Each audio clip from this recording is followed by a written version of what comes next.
All right, today we're going to be graphing exponential functions. And so it tells us up here that an exponential function is in the form a times b to the x power, with the base b being a real number other than 1, and x is any real number. So notice that the x is in the exponent. That's what makes it that exponential. And so we're going to practice graphing those today.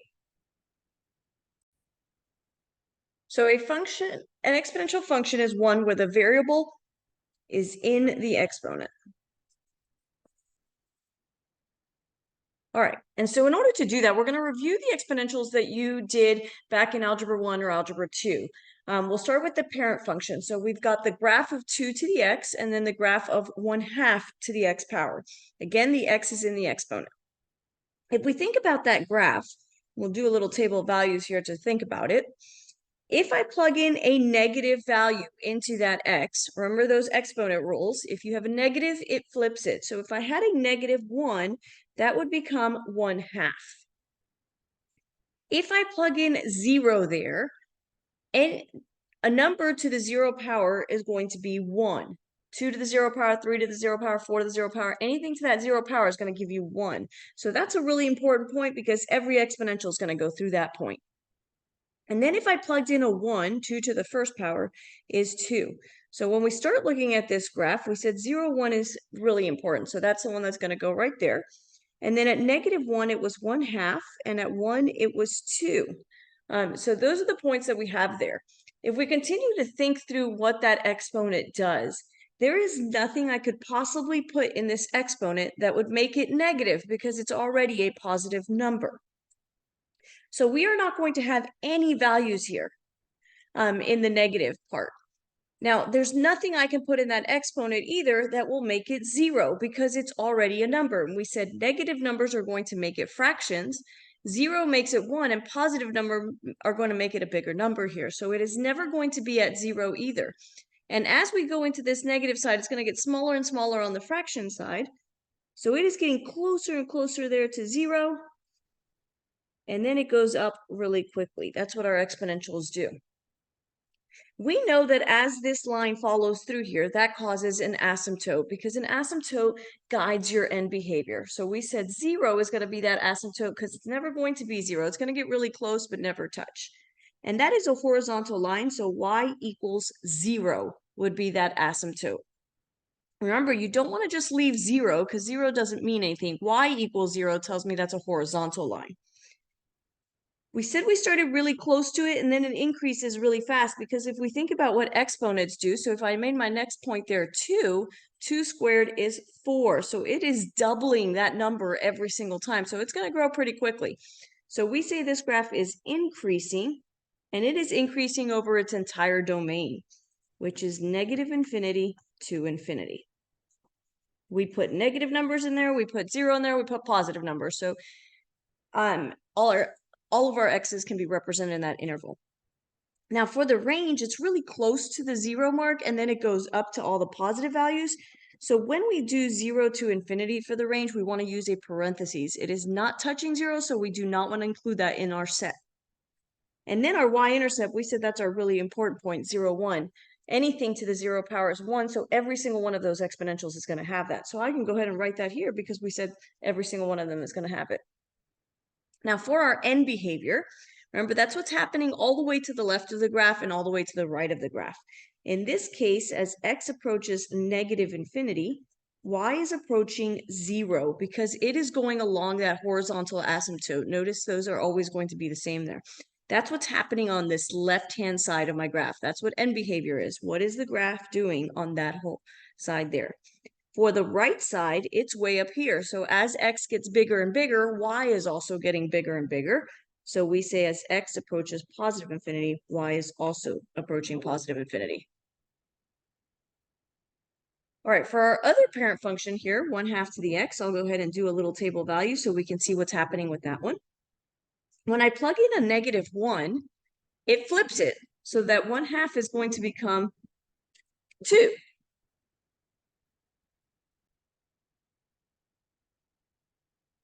Then if I put in a 0, we said anything to the 0 power is 1, so that's going to be 0, 1. And if I put in a 1, then 1/2 to the first power, that's 1/2, because anything to the first power is itself. And so in this case, at -1, we are at 2, 0, 1, and then 1 and 1/2. So we've got a graph that looks very similar to the other one. It's just turned around. It is starting off really big, and then it is decreasing as it moves to the right. So this graph would be decreasing. The more negative number here, then it is going to flip and cause a bigger number in the denominator. So we end up with, flip this and become a bigger number. So it's going to start way up here, and then it is going to go down and hit all of those fraction points. So again, we've got all our negative values, our 0, and our positive values. So we've got from -infinity to infinity, and our range is from 0 to infinity. Again, with a parentheses, you do not want to include that in the set because it's never going to be 0. For our asymptote here, we've got y equals 0 again. It's the x-axis. It's getting really close to that. Now, when we talk about our end behavior here, as x approaches -infinity, so x is getting smaller and smaller, that's this left-hand side, we see that y is getting bigger and bigger. So y would be approaching positive infinity. And as x approaches positive infinity, that's all the way on the right-hand side right here, our graph is getting closer and closer to that asymptote. So y is approaching 0. The big difference that we see in these two graphs, this one is increasing, we said, and this one is decreasing. If we think about why that's happening, well, this is a whole number raised to the x power. And then here we have a fraction between 0 and 1 raised to the x power. That's what tells us if it's a growth, an exponential growth, or an exponential decay. And so right here, it tells us that when b is bigger than 1, the function b to the x represents an exponential growth. If the b value, the base, what's being raised to the x power, is between 0 and 1, then it represents an exponential decay. So just from looking at the equation, you should know if it's increasing or decreasing, or growing or decaying, as it's called there. So right here, the number that's being raised to the x power is 3, so this is a growth. Here it is 2/3, so that is a decay. This one's kind of tricky. It's 3/2, so it looks like a fraction, but if you think about that number, that's 1.5, so that is bigger than 1, so this is a growth. And then this is another kind of tricky one, but we're only looking at what's being raised to the x power, so we're only looking at that 1/2. If you remember, that's a vertical stretch, so this is still a decay. All right, so we're going to talk a little bit about the different functions you've dealt with, so that you can understand this exponential a little bit better. When we dealt with a linear function, we said that it has a constant rate of change.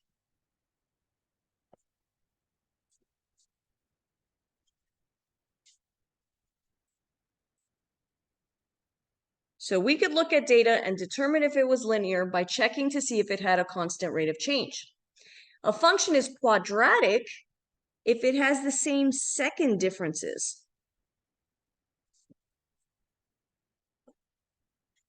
Well, we can know if a function is exponential if it has constant successive quotients.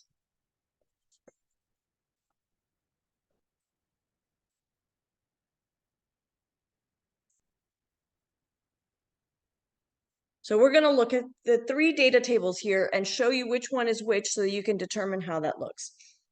We'll start with the linear one. And so this went down 3, went down 3, went down 3, went down 3. This is a constant rate of change. In between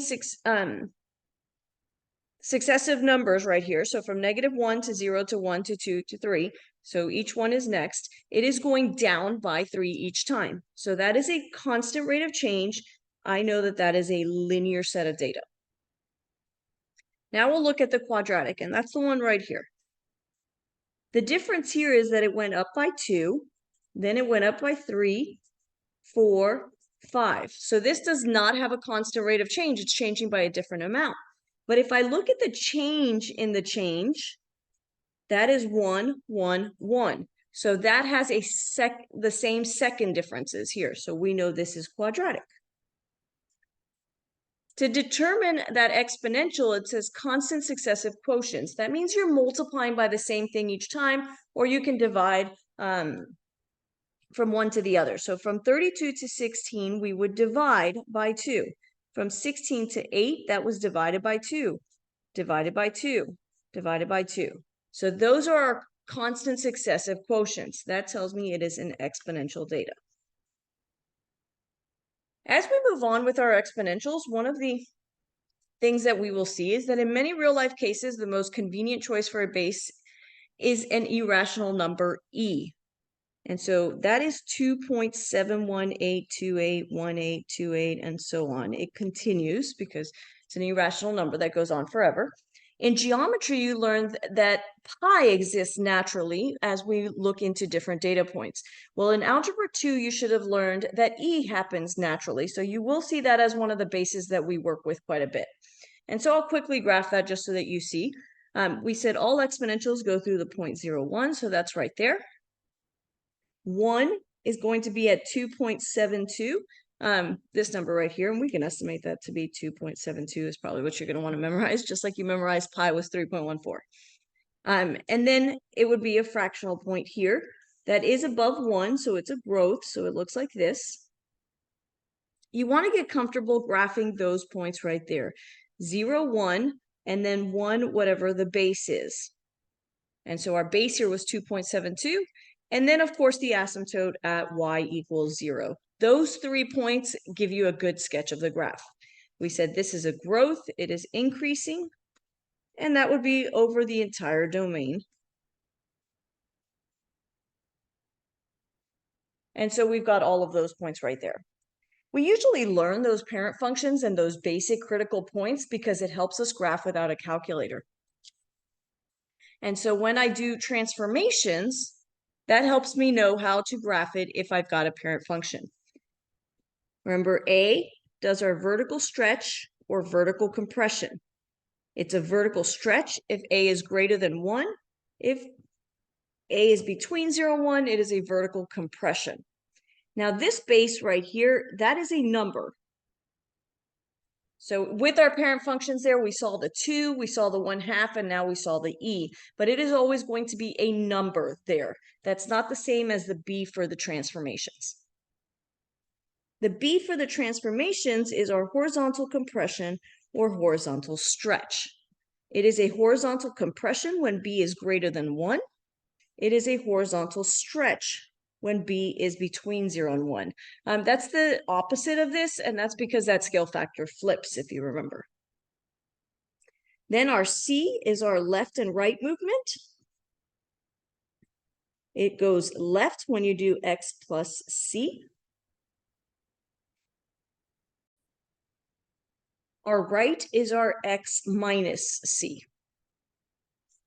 And then the d is up or down. Those are our transformations.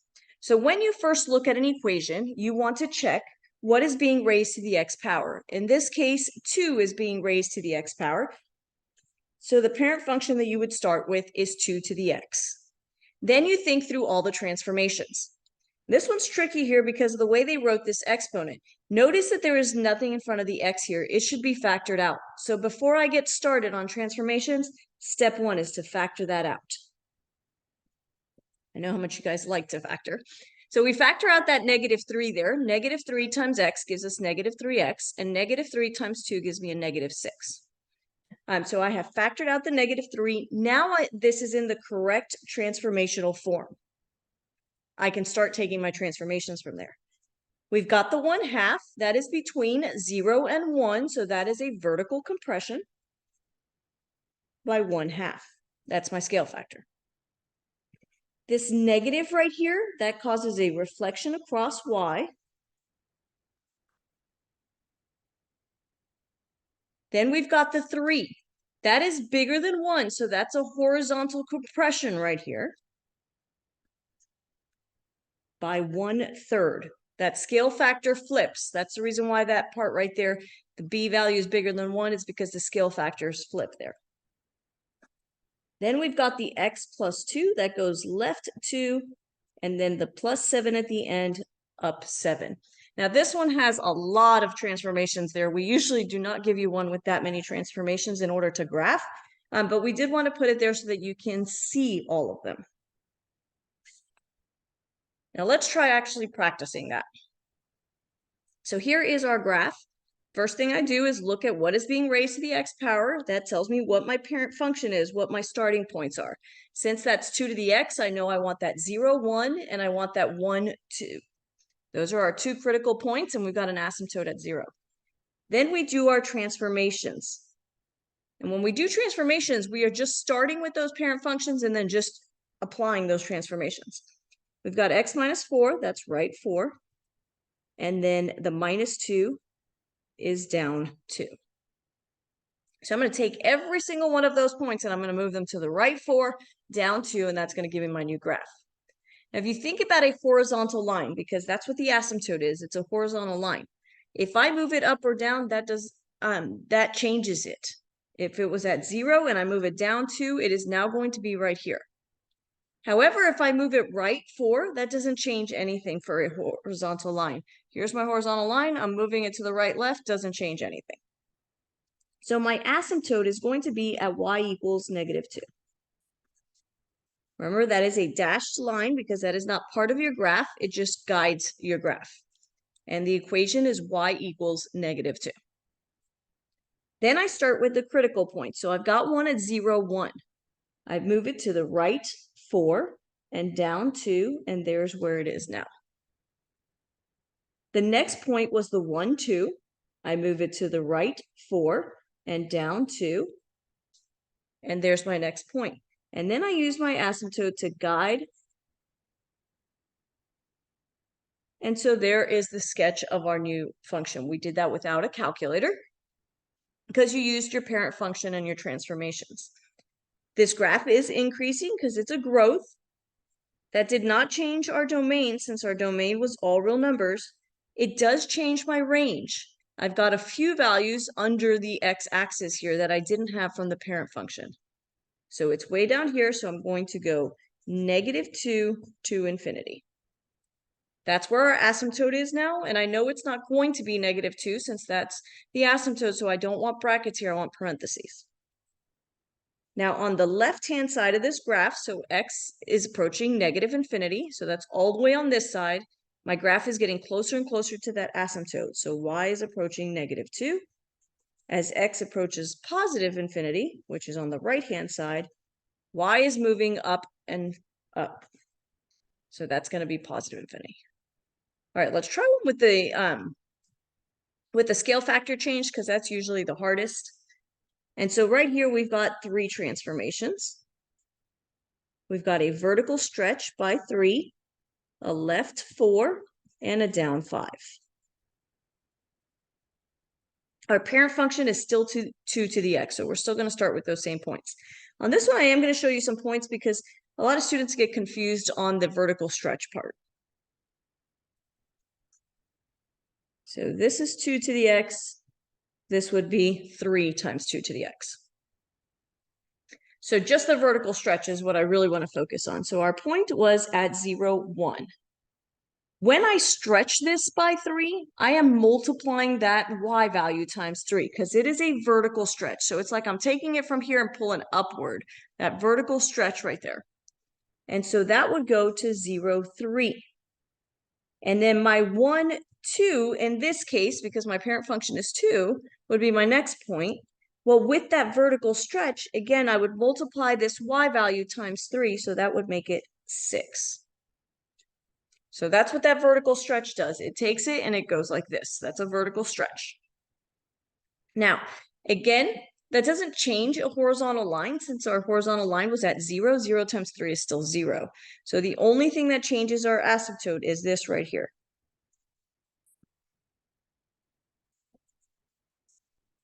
And so that is down 5. So I'm going to start with that asymptote right there at down 5. And now I'm going to move my point. So we said 0, 1 was right here. It has moved to 1, 2 for the stretch. And you do want to do the stretch first. Then left 4 and down 5. And there is our first point. Now we're going to do the next one. It was at 1, 2. It's at 1, 6 now. I'm going to move to the left 4 and down 5.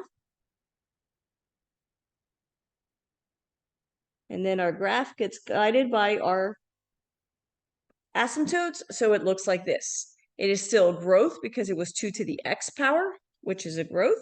So it is increasing. Over the entire domain, it's increasing. This either increases or decreases. It never does both. Our lowest point here would be -5. And so that's -5 to infinity for the range. Our horizontal asymptote is at y equals -5. Remember that y equals, that's what tells you it's a horizontal line. As x approaches -infinity, which is on the left-hand side right here, y is getting closer and closer to that -5. And as x approaches positive infinity on the right-hand side, it's getting bigger and bigger. So y approaches infinity. You want to keep practicing and making sure that you can graph using those transformations. It's an easy way to sketch and get arc points without a calculator.